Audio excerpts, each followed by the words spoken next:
Welcome to One Big Boat. We're all in this together. A show focused on people and organizations whose work is making a true difference in people's lives. Today, we welcome Emily Norton, Executive Director of the Charles River Watershed Association. Our research shows that the amount of flooding that the Charles River Watershed will be encountering in coming years and decades is going to be much more than we're experiencing now. And it doesn't have to be that way. She's on board to talk about all things Charles River, from keeping it clean to future efforts to protect and enhance this iconic river. That's next on One Big Boat. We're all in this together. Thank you for coming on. As we talked prior, I actually live on the Charles River. So for people who don't know, tell me all the stuff you're doing for me. Yes, that is a great way to start out. So first, just some quick background on CRWA. We were founded 60 years ago last year in 1965 by a group of residents who did not accept the conventional wisdom at the time that the Charles could not be cleaned up. For literally decades, it was just getting more and more polluted, and people were told, nope, it's impossible. And it's a fascinating history of how it is so much cleaner. But a big challenge that we face now is that people, especially long-timers, they look at the river and it's so much cleaner than it used to be. It doesn't reek anymore. You actually see life in it, and they think the work is done, and the work is not done. So what we're doing for you now is we are working to end the practice of sewage dumping. There's still raw and treated sewage gets dumped into the Charles in the Boston and Cambridge area after every major rainstorm and even some minor rainstorms. So that's unacceptable. The biggest water quality challenge to the river is stormwater runoff. So every time it rains or the snow melts on a paved surface, your sidewalks, your buildings, your roofs, etc., the water hits that paved surface and everything that's on it, think salt, silt, gasoline, oil, fertilizer, pet waste, etc., goes straight into the storm drain and straight into the river. There's this whole city of pipes under our feet that we never think about that are there to make sure that roads don't flood literally every time it rains. But it's also the most major source of pollution into the Charles. And that causes particularly nutrient pollution, sort of too much of a good thing, which causes the growth of invasive plants, which crowd out native species, causes fish kills. So that's causes cyanobacteria. You might have heard about the cyanobacteria blooms each year that we're having. So that's a big challenge. An additional challenge, a lot of folks like the way the historic dams look, but they are not good for the river. And we don't seek to remove all of them. There are some that still serve a purpose, such as the New Charles Dam that creates the lower basin and prevents the Boston and Cambridge from flooding if it wasn't there. But there are dozens of dams that don't serve a purpose anymore. One that you're probably familiar with is the Natick Dam, which is slated to be removed this year. The other major dam that we are working on right now is the Watertown Dam, and that one is owned by the state, and that was recommended a few weeks ago to be removed. So those are some of the big ticket items. And then since 1965, we have a new issue on the agenda that is being talked about, and that is climate change. You've probably heard a little bit about that. A little tad. And so, not as much recently, though. Not as much. Well, there's a lot of things going on that are crowding that out of the news. But it's still happening, whether we're talking about it or not. So I sort of joke with people that you don't think about your watershed group as your frontline first responder. But in some ways we are, because we're helping cities and towns manage stormwater better. And stormwater is just, like I said, it's rain or snow melt. And the way that we are managing it now, which is to whisk it into pipes and whisk it into the river, that worked when the storms were not as large as they are now. So the storms are much bigger than the pipes. The storms are much bigger than what the pipes were designed for. And that is only going to increase over time. So the more we can be helping cities and towns manage water differently, we're going to be preventing localized flooding, and we're also going to be preventing them from impacting flooding downstream, because what happens upstream doesn't stay upstream. Water does not respect municipal boundaries. So that's our Charles River Climate Compact, where we're helping cities and towns install what's called green infrastructure. So you're working with civil engineers then, because this is an issue that happened in Houston when there was a hurricane there, and there was all this flooding because there was nowhere for the water to go. That's right. Because they just paved everything with concrete. Yeah, it's really just a mindset. We've had a mindset for generations that we can control nature, not to get all woo-woo on you, but this really is what happened, is we can put a stream underground. We can fill in a wetland. We can bulldoze a stream. And if you look at Boston, I think it's a third of downtown Boston is fill. So humans are, we can do engineering marvels, but in this case, it's coming back to haunt us. And our research shows that the amount of flooding that the Charles River watershed will be encountering in coming years and decades is going to be much, much more than we're experiencing now. And it doesn't have to be that way, but we have to have a different approach to our built environment.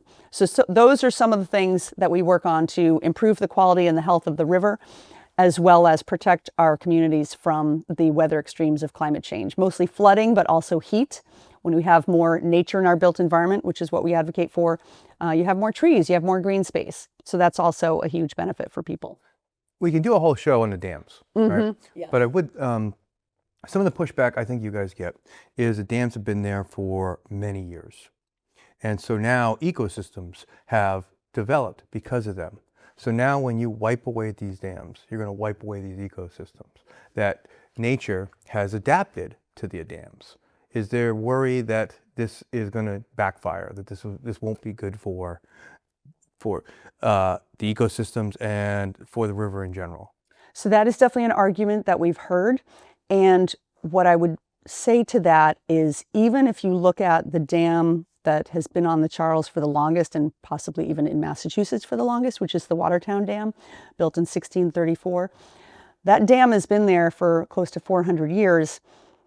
The river has been there for 12,000 years. So anything that evolved with the river did not evolve with the dam. The dam is still a very short-term intervention that is causing harm to the river and harm to the fish. We'll start with the fish. Many of the species, native species to the Charles River watershed area, cannot climb over the dam, cannot get through the fish ladder. So that's a huge impact right there. Dams also block sediment. Sediment is supposed to be continually moving downstream and creating new habitat. Dams cause what's called thermal pollution, which is basically fancy words for they heat up the water beyond what is healthy, disrupting the natural oxygen levels. That's where you lead to fish kills. And those warmer, slower conditions also contribute to cyanobacteria. So the dams that we love the look and sound of, and I get that. I grew up in Massachusetts. I live in the house I grew up in Newton, very close to the Charles River. Those dams are harming the river that we love. So it actually will be, when we can remove them, you are actually improving the health of the river. So a big campaign of ours right now is what we call our Cut the Crap campaign. And just like it sounds, it's about eliminating the discharge of sewage into the Charles River.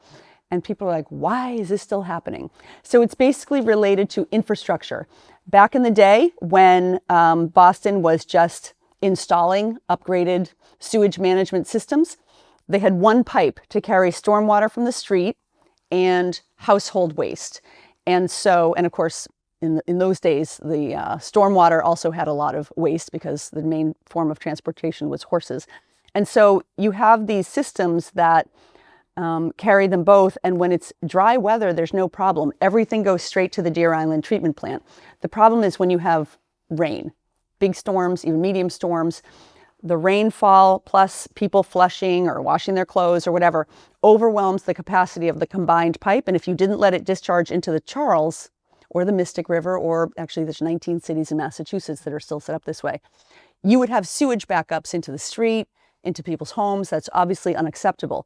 So it really is upgrading our infrastructure, and there's a cost to it.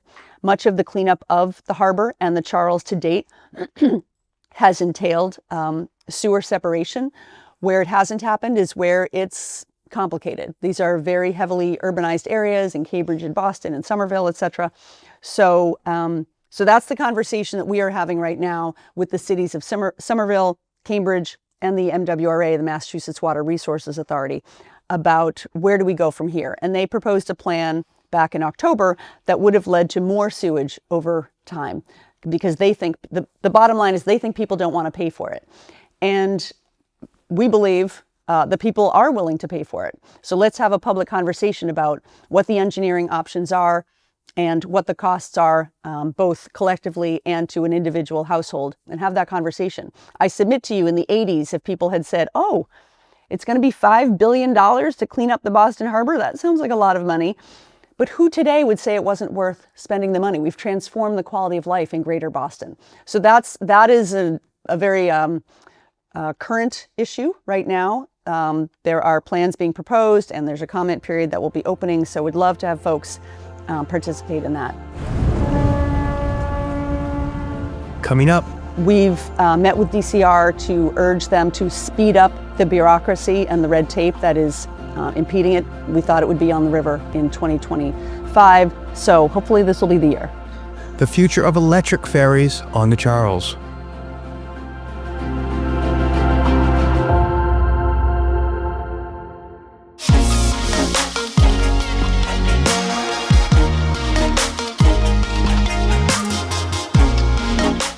Boston, where historic charm meets modern luxury. The best part, wait until you see inside.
One of the things I want to ask you, you're passionate, you might have noticed, about this. Yes, right? Yes, very much. There's a lot going on in this world right now.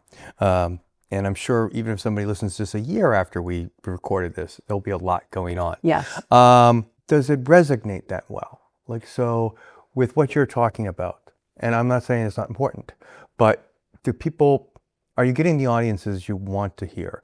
And is it frustrating sometimes because people aren't as passionate as you? No, I don't agree with that at all. I mean, it's been fascinating to me. I'm not a rower. I didn't grow up sailing or really doing anything on the water, a little water skiing maybe, but not in the Charles.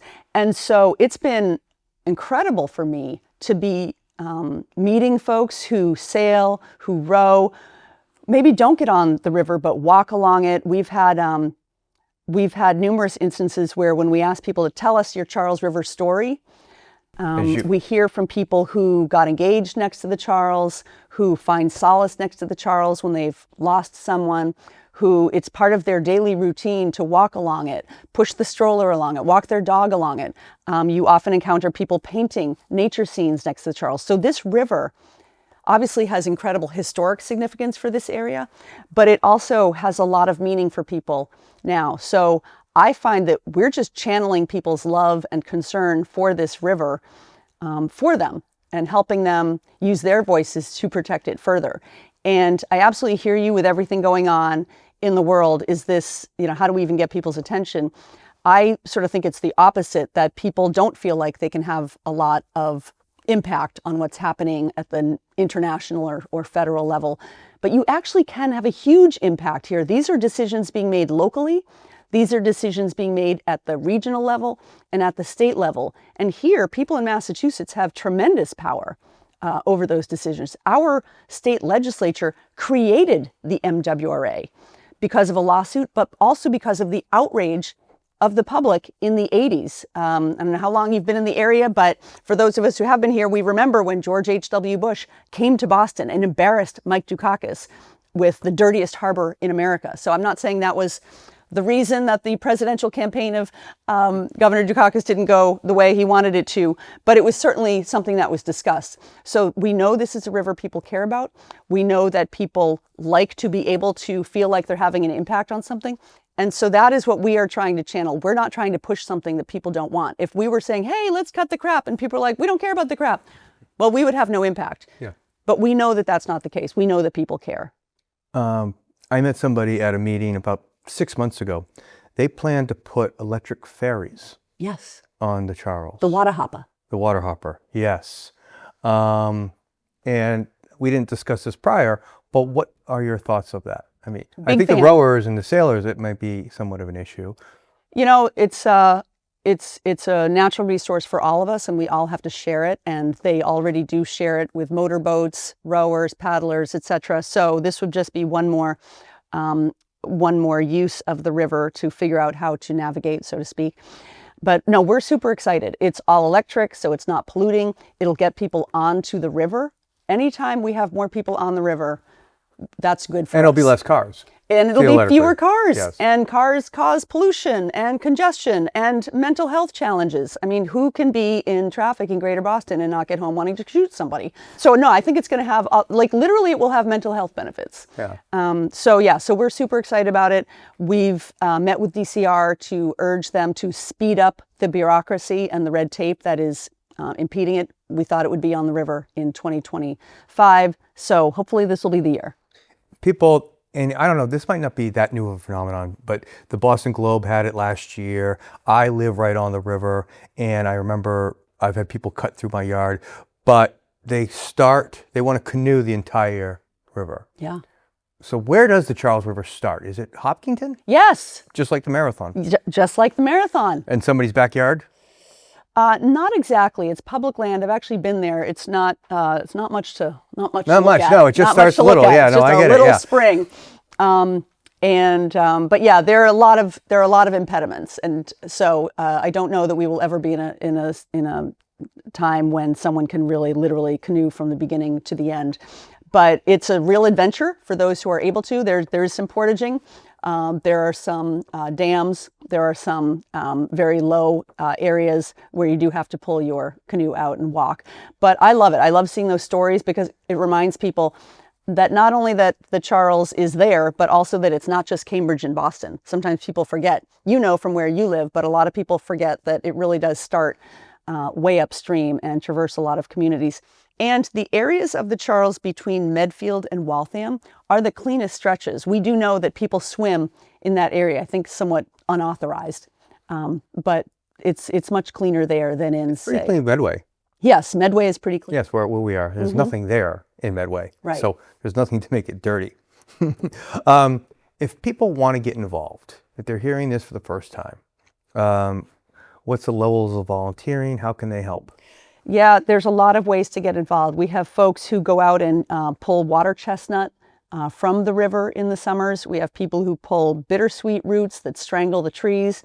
We have folks who go out and take water quality samples for us once a month. We have folks, even if maybe you're just once a year looking for something to do, we have our Charles River Earth Day cleanup every April. So there's a lot of ways to volunteer. We are mostly funded from individuals. We do not get a whole lot of government support or corporate support, although always looking for more. So donating is a tremendous way to support us. So I would say just go to our website, crwa.org, and check out the opportunities there. Also, we are looking for folks to weigh in on the quote unquote Cut the Crap campaign. So that's cutthecrapcharles.org. Okay. Yeah. And I see on your website education. Are you going out doing science classes, bringing you in? How does the education? Yeah, when we get invited, we can't probably respond to all of the invites we get because of just capacity and resources, but we do a lot of school visits each year. We do a lot of tabling at community fairs, and that's something we could also use help with people to volunteer and helping us table at these many community events. It gets to be a strain on the staff to do so many weekend events. So always looking for volunteers to step up and help us there. But yeah, as much as we can get out in the community and help tell the story of the Charles, be inspired by the cleanup to date, but also be aware of what more needs to be done to clean it up. We like to do that. Yeah. Legal action. Is this something, obviously it's expensive. How often can you engage and when do you decide that it's the right time? Yeah, that has actually been a game changer for CRWA. My predecessor, Bob Zimmerman, hired, we think, the first attorney any watershed group in the area hired back in the 90s. So when we threaten litigation, folks know it's not an idle threat. And because of litigation that we have undertaken, we have much stronger rules around stormwater runoff and what cities and towns have to do. We are now looking at our options related to the I-90 project. There's a threat that they will try to build that project in such a way that it has a negative impact on the Charles. Thanks to our legal action, the EPA announced a new stormwater permit. It was either last year or the year before. I can't even remember now. It's all blending together. And this is very exciting, even though the words stormwater permit don't sound very exciting. It actually is, because what this would do is require properties with at least an acre or more of paved surface. So the Natick Mall, Boston College, sort of big entities would have to manage their own stormwater on site. And this takes the pressure off of cities and towns, because really, why should Natick taxpayers pay for the stormwater mitigation of the Natick Mall? They should handle their own stormwater. So this permit, it's still in limbo. We are waiting for it to be finalized. And that was due to litigation that we engaged in along with the Conservation Law Foundation. And then, of course, the Boston Harbor lawsuit began. The Boston Harbor cleanup began with litigation. We filed, we're not an official party to that litigation. We filed a motion to intervene a few weeks ago, which was denied. But we work very closely with CLF to make sure that they're aware of the things that we need to do to eliminate the sewage discharges. So anyway, it's a long way of saying litigation and having that threat not be idle is really, really important for a clean Charles.